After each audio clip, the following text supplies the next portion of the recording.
Greetings everyone. Last class நம்ம குரூப்போட definition பற்றி பார்த்தோம்.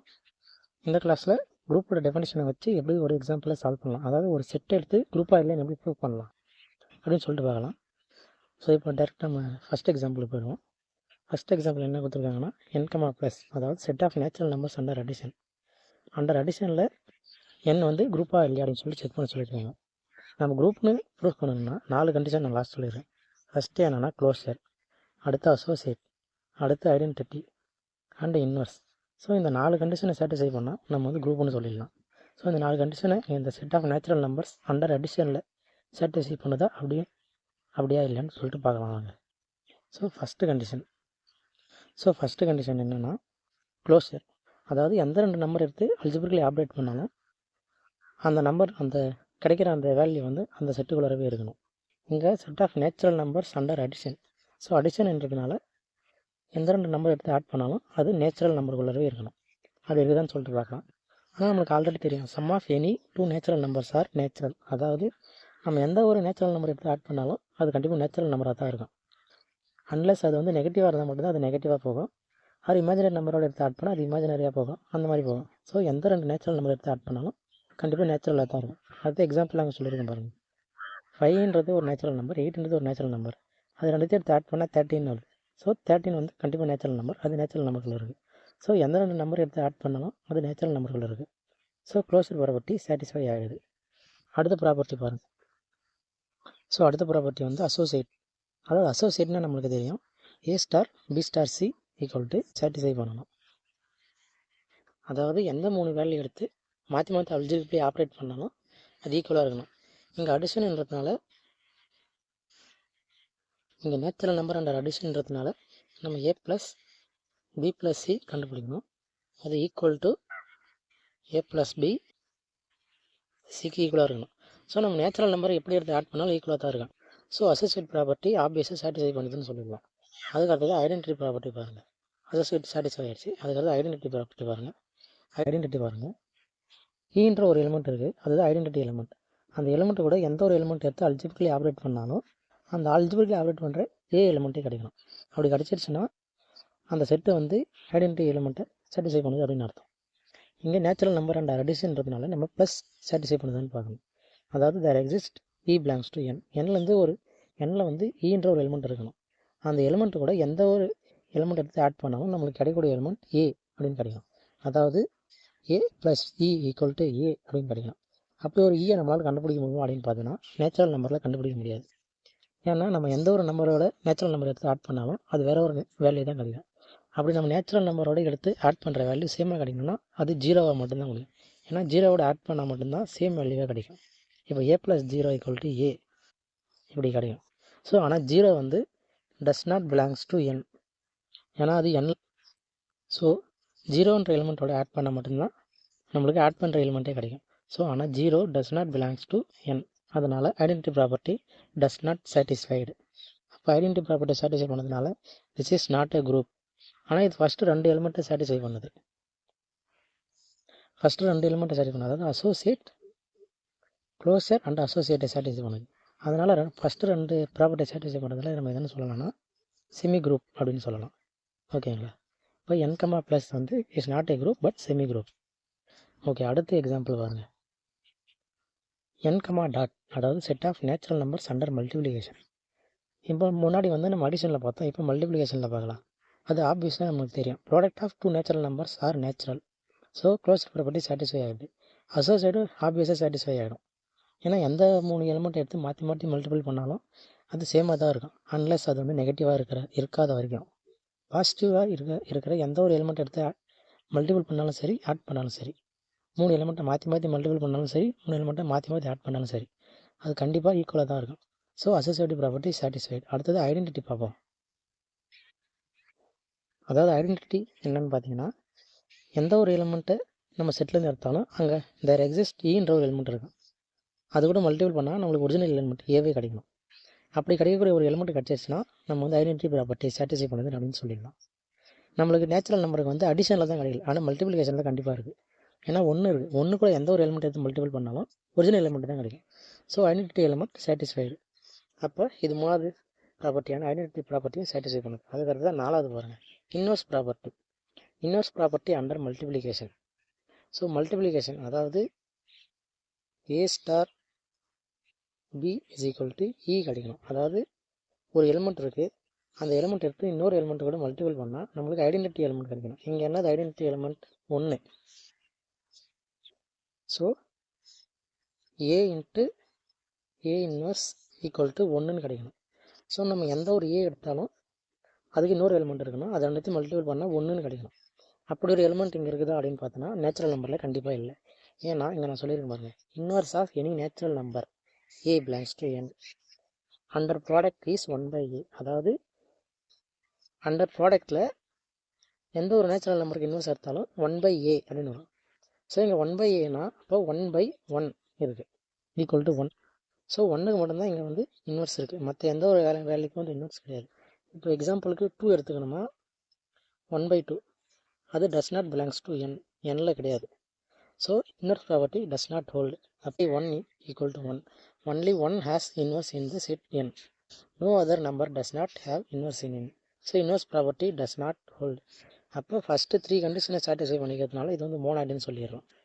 So n, plus n, multiplication is not a group but monoid. ஓகேவா? இப்போ n, மல்டிப்ளிகேஷன் பண்ணிடுச்சு, அதுக்கு அடுத்து தான் ஹோல் நம்பர். இதே மாதிரி தான் எல்லாமே வரும் பாருங்கள். w, ப்ளஸ் அதாவது whole number under addition. Under அடிஷனில் சொல்லும் போது நம்ம நேச்சுரல் நம்பர்லேயே பார்த்தாச்சு, natural number subset of w, அது நம்மளுக்கு தெரியும். ஸோ நேச்சுரல் நம்பர் இருக்கிறதுனால க்ளோஸரும் அசோசியேட்டும் ஆப்வியஸாக சாட்டிஸ்ஃபை ஆகிடுது. ஆனால் ஐடென்டிட்டி பார்த்தோன்னா அங்கே வந்து நம்மளுக்கு 0 தேவை, அண்டர் அடிஷனில் 0 தேவை. ஆனால் 0 நேச்சுரல் நம்பரில் இல்லை, ஆனால் ஹோல் நம்பரில் இருக்குது. இது ஹோல் நம்பர் அப்படின்றதுனால 0 வந்து ஐடென்டிட்டியில் இருக்குது. 0ன்றது ஐடென்டிட்டி, அது நேச்சுரல் நம்பரில் கிடையாது, ஆனால் ஹோல் நம்பரில் இருக்குது. ஸோ அப்போ ஐடென்டிட்டி ப்ராப்பர்ட்டி சாட்டிஸ்ஃபை பண்ணுது. அதுக்கடுத்து 4வது இன்வர்ஸ் ப்ராப்பர்ட்டி. இதுக்கு இன்வர்ஸ், ஒரு பாசிட்டிவ் நம்பரோட இன்வர்ஸ் வந்து அடிஷனில் வந்து நெகட்டிவ், அதாவது ஏன்ற வேல்யூக்கு இன்வர்ஸ் வந்து அடிஷனில் -a. ஆனால் இங்கே மைனஸ் வேல்யூ கிடையாது, ஒன்லி ப்ளஸ் வேல்யூ மட்டும்தான் இருக்குது. அதனால் இங்கே இன்வர்ஸ் ப்ராப்பர்ட்டி நாட் சாட்டிஸ்ஃபைடு. அப்போ w, plus is not a group but monoid. ஓகேவா?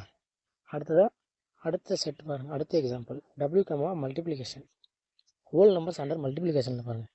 அது முன்னாடி பார்த்த மாதிரி தான், closure and associate satisfied. Identity வந்து 1 இதுக்கு, ஏன்னா மல்டிப்ளிகேஷனில் வந்து ஐடென்டிட்டி வந்து 1, அடிஷனில் வந்து ஐடென்டிட்டி 0. ஸோ இங்கே 1 இருக்குது, எந்த ஒரு வேல்யூ எடுத்து அது கூட மல்டிபிள் பண்ணாலும் ஒரிஜினல் வேல்யூ தான் கிடைக்கும். ஸோ அதனால் ஐடென்டிட்டி ஹோல்டு. இன்வர்ஸ் அதே மாதிரி தான், ப்ராடக்ட்டில் இன்வர்ஸ் வந்து 1/a, அடிஷனல் இன்வர்ஸ் வந்து -a. இங்கே 1/a 1 தவிர இது எந்த ஒரு வேல்யூக்கும் வந்து இன்வர்ஸ் கிடையாது. ஏன்னா 2 எடுத்தோம்னா 1/2 அதோட இன்வர்ஸ், ஆனால் 1/2 வந்து ஹோல் நம்பரில் கிடையாது. அப்போ w, multiplication is not a group but monoid. ஓகேவா? அடுத்த எக்ஸாம்பிள் பாருங்கள், set of integers under addition. அது அதே மாதிரி தான், அண்டர் அடிஷன்ன்றதுனால எந்த 2 எலிமெண்ட்டை ஆட் பண்ணாலும் அந்த செட்டுக்குள்ளாரவே இருக்கணும். ஸோ நம்மளுக்கு இசட்ன்றது என்னன்னு தெரியும், 0 +or -1 +or -2 டாட் போய்கினே இருக்கும். இதுதான் வந்து இசட். ஸோ எந்த 2 நம்பர் எடுத்து ஆட் பண்ணாலும் கண்டிப்பாக அந்த செட்டுக்குள்ளாரவே இருக்கும். அதனால க்ளோஸர் ப்ராப்பர்ட்டி ஹோல்டு. அதே மாதிரி அசோசியேட் வந்து இது அடிஷன்றதுனால கண்டிப்பாக சாட்டிஸ்ஃபை ஆகிடும், அசோசியேட் ஹோல்டு. ஐடென்டிட்டி வந்து அண்டர் அடிஷனில் வந்து 0 தான் ஐடென்டிட்டி. ஸோ 0 வந்து இங்கே இருக்குது, அதனால் ஐடென்டிட்டி ப்ராப்பர்ட்டி ஹோல்டு. இன்வர்ஸ், எந்த ஒரு பாசிட்டிவ் வேல்யூ, எந்த ஒரு ஏன்ற வேல்யூக்கு இன்வர்ஸ் வந்து -a. ஓகேவா? எந்த ஒரு ஏன்ற வேல்யூ எடுத்தாலும் அதோட இன்வர்ஸ் வந்து அண்டர் அடிஷனில் வந்து -a. ஸோ இங்கே வந்து ப்ளஸ்லேருந்து மைனஸ் வரைக்கும் எல்லா வேல்யூ இருக்குது. அதனால் இசட்டில் வந்து எந்த ஒரு வேல்யூ எடுத்தாலும் அதுக்கு இன்வர்ஸ் எக்ஸிஸ்ட் ஆகுது. அதாவது 1ன்ற வேல்யூ எடுக்கணும், அதோட இன்வர்ஸ் -1. சப்போஸ் -1ஓட இன்வர்ஸ் எடுத்தோம்னா -1 அப்போ +1 இங்கே இருக்குது. அதேமாதிரி 5ன்ற ஒரு வேல்யூ எடுத்தால் அதோட இன்வர்ஸ் வந்து -5. 7ன்ற ஒரு வேல்யூ எடுத்தால் அதோட இன்வர்ஸ் -7. ஸோ இன்வர்ஸ் ப்ராப்பர்ட்டி இங்கே ஹோல்ட் ஆகுது. அதுதான் இங்கே சொல்லியிருக்கோம், inverse of any positive integer a is -a. So inverse of any integer is in z. எந்த ஒரு இன்வர்ஸ் எடுத்தாலும் அது வந்து அதுக்குள்ளே இருக்குது. அதனால் இன்வர்ஸ் ப்ராப்பர்ட்டி சாட்டிஸ்ஃபை பண்ணுது. ஸோ இங்கே க்ளோஸர் அசோசியேட் ஐடென்டிட்டி இன்வர்ஸ் இதனால் சாட்டிஸ்ஃபை பண்ணுது. அப்போ z, ப்ளஸ் இஸ் குரூப். இதுதான் நம்ம கண்டுபிடிக்கிற first group. z, plus is a group. 4 condition satisfy பண்ணும். Set of integers under multiplication. முன்ன அடிஷனில் பார்த்தோம், இது மல்டிப்ளிகேஷன். இது க்ளோஸர் அசோசியேட் ஆப்வியஸாக இருக்குது, ஐடென்டிட்டி 1. ஸோ ஐடென்டிட்டி ஹோல்ட் ஆகுது. இன்வர்ஸ் பார்த்துங்க, எந்த ஒரு எலிமெண்ட் எடுத்தாலும் அதோட இன்வர்ஸ் வந்து 1/a. இது 1க்கு மட்டும்தான் இருக்குது. 2ன்ற வேல்யூ கண்டிப்பாக இல்லை, ஏன்னா 1/2 டஸ் not belongs to Z. So 1 தவிர வேறு எந்த வேல்யூக்கும் இது வந்து இன்வர்ஸ் எக்ஸிஸ்ட் ஆகலை. So Z, plus is not a group, ஆனால் மோனாய்டு. ஓகேவா? முன்னாடி பார்த்த மாதிரி தான் இது எல்லா ப்ராப்பர்ட்டியும் சாட்டிஸ்ஃபை பண்ணுது, ஆனால் இன்வர்ஸ் ப்ராப்பர்ட்டி மட்டும் சாட்டிஸ்ஃபை பண்ணல. ஏன்னா இன்வர்ஸ் ப்ராப்பர்ட்டி சாட்டிஸ்ஃபை பண்ணணும்னா மல்டிப்ளிகேஷனில் ஃப்ராக்ஷன் வேல்யூ இருக்கணும். இது வந்து ஃப்ராக்ஷன் வேல்யூ கிடையாது, Z, multiplication. So Z, multiplication is not a group but monoid. அதுக்கடுத்து பாருங்கள், R, ப்ளஸ் அண்டர் அடிஷன், அதாவது set of real numbers under addition. இதுவும் அதே மாதிரி தான், எந்த 2 வேல்யூ எடுத்து ஆட் பண்ணாலும் அதுக்குள்ளே இருக்கும். நீங்கள் ரியல் நம்பர் எந்த 2 ரியல் எடுத்து ஆட் பண்ணாலும் கண்டிப்பாக ரியலாக தான் இருக்கும், இமேஜினரியாக இருக்க வாய்ப்பு இல்லை. அதனால க்ளோஸர் சாட்டிஸ்ஃபை.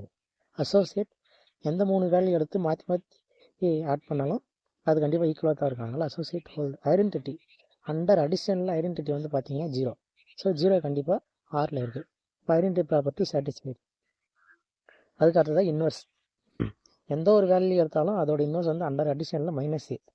ஸோ அப்போ ப்ளஸ் வேல்யூ இருக்குது, மைனஸ் வேல்யூ இருக்குது. ஏன்னா ரியல் நம்பர் வந்து செட் ஆஃப் ரியல் நம்பர்ஸ், எல்லா நம்பரும் இருக்குது. ஸோ இன்வர்ஸ் சாட்டிஸ்ஃபை ஆகுது. அப்போ R, plus is a group. அதுக்கு அடுத்ததான் R, மல்டிப்ளிகேஷன். மல்டிப்ளிகேஷனில் அதே மாதிரி தான், எந்த 2 ரியல் வேல்யூ எடுத்து மல்டிபிள் பண்ணாலும் அது கண்டிப்பாக ரியல் வேல்யூவாக தான் இருக்கும், இமேஜினரி ஆகாது. அதனால் அது வந்து க்ளோஸ்டு. அதே மாதிரி அசோசியேட்டும் அதே மாதிரி ஆப்வியஸாக சாட்டிஸ்ஃபை ஆகிடுது. ஐடென்டிட்டி அண்டர் மல்டிப்ளிகேஷனில் வந்து பார்த்தீங்கன்னா ஐடென்டிட்டி வந்து பார்த்தீங்கன்னா 1. ஸோ 1 கண்டிப்பாக ஆரில் இருக்குது. அப்போ ஐடென்டிட்டி சாட்டிஸ்ஃபைடு. அதுக்கப்புறம் இன்வர்ஸ். இங்கே இன்வர்ஸ் நம்ம சொல்லலாம், எல்லா நம்பருக்கும் இன்வர்ஸ் இருக்குது. 1/1 = 1,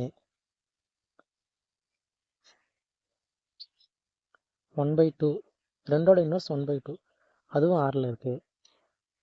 ஒரு 3ஓட இன்வர்ஸ் வந்து 1/3 அதுவும் ஆரில் இருக்குது.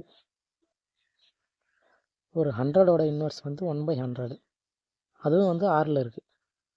ஸோ எந்த ஒரு வேல்யூ எடுத்தாலும் ஆரில் இருக்குது, எக்ஸப்ட் ஒரு வேல்யூ. அது என்னென்னா 0. 0க்கு நம்ம இன்வர்ஸ் எடுத்தோம்னா 1/0. 1/0 = இன்ஃபைனைட். இன்ஃபைனைட் ஆரில் கிடையாது. ஸோ இது வந்து inverse property does not hold. Suppose நோட்டில் கொடுத்துருக்கு பாருங்க, R ஸ்டார், அதாவது R ஸ்டார் என்னென்னா R - 0. 0 எடுத்து நம்ம வந்து R ஸ்டார்னு சொல்லுவோம். அந்த R ஸ்டார் வந்து கண்டிப்பாக குரூப். ஏன்னா அந்த ஒரு வேல்யூக்கு மட்டும் தான் இன்வர்ஸ் எக்ஸிஸ்ட் ஆகலை, மற்ற எல்லா வேல்யூக்கும் இன்வர்ஸ் எக்ஸிஸ்ட் ஆகுது. ஸோ அதுக்கு வந்து இன்வர்ஸ் ப்ராப்பர்ட்டி சாட்டிஸ்ஃபை ஆகும். அதனால் R ஸ்டார், மல்டிப்ளிகேஷன் வந்து குரூப். ஆனால் R, multiplication is not a group but monoid. ஓகேவா? இது மறுபடியும் சொல்கிறேன் பாருங்கள். க்ளோஸர் சாட்டிஸ்ஃபை ஆகிடும், கண்டிப்பாக தெரியும். அசோசியேட் சாட்டிஸ்ஃபை ஆகிடுது, ஈஸியாக நம்ம தெரிஞ்சுக்கலாம். ஐடென்டிட்டி வந்து பார்த்திங்கன்னா அண்டர் மல்டிப்ளிகேஷனில் 1 தான் ஐடென்டிட்டி. ஸோ 1 கண்டிப்பாக ஆரில் இருக்குது, அதனால் ஐடென்டிட்டி சாட்டிஸ்ஃபை ஆகிடுது. இன்வர்ஸ் பார்த்தோன்னா நம்ம எந்த ஒரு எலிமெண்ட்டுக்கு அண்டர் மல்டிப்ளிகேஷனில் இன்வர்ஸ்னாலும் 1/a, அதாவது எந்த ஒரு a எடுத்தாலும் அதோட இன்வர்ஸ் வந்து 1/a. ஸோ இங்கே நம்ம எந்த ஒரு வேல்யூ எடுத்தாலும் அதோட இன்வர்ஸ், அதாவது அதோட தலைகீழ் வந்து கண்டிப்பாக இதில் இருக்குது, ஆரில் இருக்குது. 1/0 வந்து பார்த்திங்கன்னா இன்ஃபைனிட், ஆனால் இன்ஃபைனிட் ஆரில் கிடையாது. அதனால் ஆர் வந்து is not a group under multiplication but R star. அதாவது R ஸ்டார்ன்றது என்னென்னா R - 0. R ஸ்டார், ப்ளஸ் வந்து குரூப்னு சொல்லலாம். இப்போ புரிஞ்சிச்சுங்களா? So R, plus is not a group but monoid, ஆனால் R ஸ்டார், ப்ளஸ் வந்து குரூப். ஓகேவா? இப்போ அடுத்த செட்டு பார்க்கலாம். இது கொஞ்சம் காம்ப்ளிகேட்டடான செட்டு, எல்லாருக்கும் தெரியும்னா. Zn, addition n. Zn-ன்றது 0, 1, 2 up to n - 1 வரைக்கும் Zn. அதாவது இப்போ நம்ம Z5ன்னு போட்டோம்னா 0, 1, 2, 3, 4 வரைக்கும் இதுதான் Zn. So Zn under multiplication modulo n. இந்த சிம்பிள் போட்டால் சரி, மல்டிப்ளிகேஷன் கிடையாது, addition modulo n. Mod n under அடிஷனில், அதாவது Zn-ன்ற செட்டு அடிஷன் மாடுலோ n-ல குரூப்பாக இல்லையா அப்படின்னு சொல்லிட்டு செக் பண்ணணும். Zn addition modulo n set of integers under addition n. So இது ஆப்வியஸாக க்ளோஸ்டும் சாட்டிஸ்ஃபை ஆகிடுது, அசோசியேட்டும் சாட்டிஸ்ஃபை ஆகிடும். ஐடென்டிட்டி பார்த்தீங்கன்னா அண்டர் அடிஷனில் 0ன்னு தெரியும். ஸோ ஐடென்டிட்டி ப்ராப்பர்ட்டி சாட்டிஸ்ஃபை ஆகிடுது. இன்வர்ஸ் வந்து பார்த்திங்கன்னா இதுக்கு n - a, அதாவது inverse of any Zn is n - a. ஏவோட எந்த Zn-லேருந்து எந்த ஒரு எடுத்தாலும் அதோட இன்வர்ஸ் வந்து பார்த்தீங்கன்னா n - a. So inverse property கண்டிப்பாக இது சாட்டிஸ்ஃபை ஆகிடுது. அதனால் இசட் கம்மா ப்ளஸ் இஸ் குரூப்னு சொல்லலாம்.